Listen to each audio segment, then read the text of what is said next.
New video just into the ABC 13 newsroom shows an SUV that landed on top of other vehicles near Spring. The driver of that SUV first crashed into a fire hydrant along North Freeway Feeder Road near Louetta. That woman's SUV then ended up on top of vehicles parked at a car dealership. It took firefighters about 45 minutes to stabilize that SUV and cut out the driver. We're told she was conscious and breathing when she was taken to the hospital.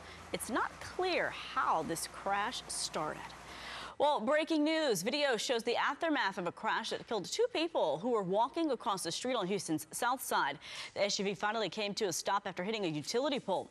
ABC 13 reporter Courtney Fisher is on Cullen near Edfield where this happened. Courtney, investigators believe that driver may have been speeding at the time. Yeah, that's right. And Erica, first, before we get into the details, I want to show you what's happening behind me. Crews still repairing that utility pole. Remember, this crash happened around 11 o'clock, so they've been spending hours trying to clean it up. But as you said, investigators believe that the driver was speeding. They don't think alcohol was involved. They don't think that the driver was high. They think that he was speeding, and that's what caused him to crash. Take a look overnight at the video. The SUV, that white one, that's the one that driver was in. The driver will survive, but the people who he hit were crossing the street. They could not be saved. Two victims, a man, another person died out here. We're still waiting for more information on who they were. The speed limit on 30 is 35 miles per hour, and this stretch of Cullen, the driver going much faster than that, investigators say. The DA's office tells us right now they're seeing more and more speeders involved in these deadly crashes. There aren't as many cars on the road, and because of that, you're seeing some individuals travel at a much faster speed. That's dangerous. The most important takeaway from this is that these cars are deadly weapons. When you're traveling at any speed, you've got to do so safely. At this point, this driver has not been charged with anything, though he could face manslaughter or criminally negligent homicide charges. For now, reporting live, Courtney Fisher, ABC 13 Eyewitness News. Got some more breaking news. Crews with the Coast Guard are searching near Baytown for 3 children and 4 adults who may be in trouble on the water. ABC 13 reporter TJ Parker is there. TJ, the Coast Guard received a Mayday call around 10 last night. That's how this started. Yeah, that's how it started, and the Coast Guard should resume their search for those possibly 7 missing people in the water here at Cedar Bayou, just west of Highway 146 in Baytown here shortly. And yes, the Coast Guard got a Mayday call just from a distressed boater just after 9:30 last night, saying his 27-foot recreational vessel was taking on water. There were 4 adults and 3 children on board. After the first call, radio communication was lost. The Coast Guard launched a helicopter crew and small boat crew to search the area late last night. Search crews have since returned back to base, but again, they will resume their search here shortly. They're also asking for boaters who are out on the water to also keep a lookout.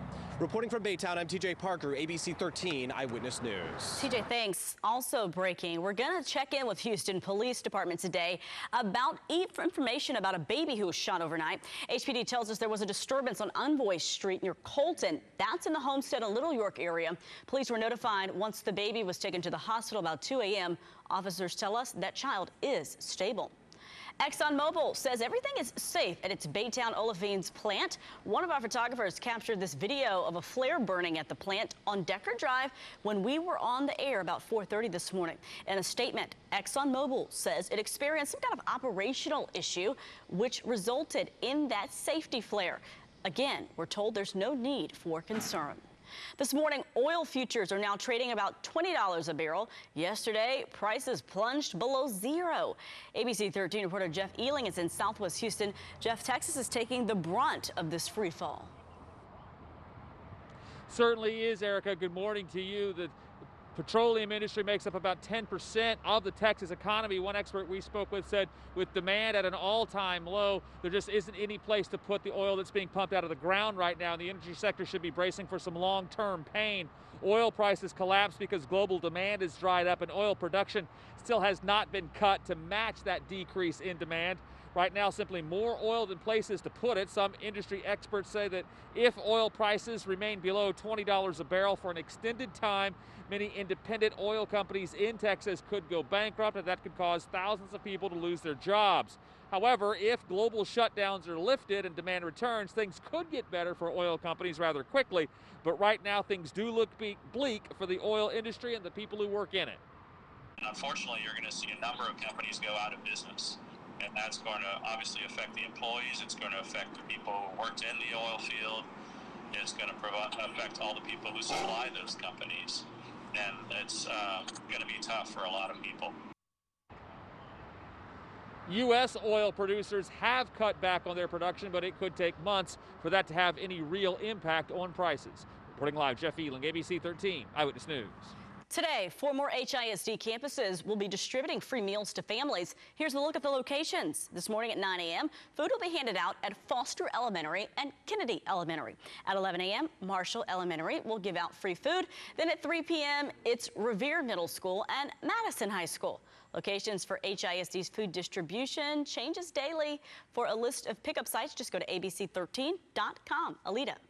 All right, when it comes to your Tuesday weather, very similar to what we experienced on Monday. Warm and humid conditions started off the morning with a little bit of fog. Most of that fog now lifting this afternoon. We're calling for temperatures in the mid-80s, closer to the coastline in the upper 70s. Everybody with that southeast breeze. I've highlighted the next storm system that could potentially bring us some widespread rain, including some strong, even isolated severe thunderstorms. Ahead of that, it is going to be relatively warm and humid with a break in the cloud cover. Temperatures should warm today somewhere in the mid to upper 80s, low 90s out toward Midland. And then we shift gears to tomorrow, adding some rain and thunderstorms stretching from San Antonio up toward Dallas. Houston also in the mix, not only of seeing that rain, but also the potential for some strong, even severe thunderstorms. Now, right now, it looks like the bias for those strong thunderstorms will be north of the Houston area, similar to what we saw on Sunday. I don't think we're going to see quite as much activity as this line of rain showers and storms slowly weakens as it approaches the Houston area.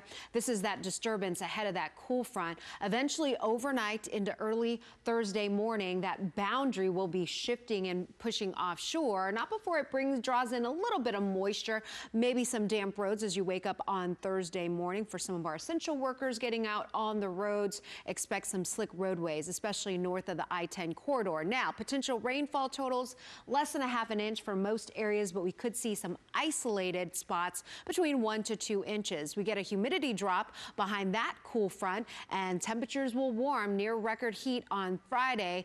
That will be reinforced by another frontal system. For the weekend, looking fantastic with temperatures in the morning in the 50s and 60s with highs in the low 80s. All right. Well, thank you so much for joining us. Have a great day.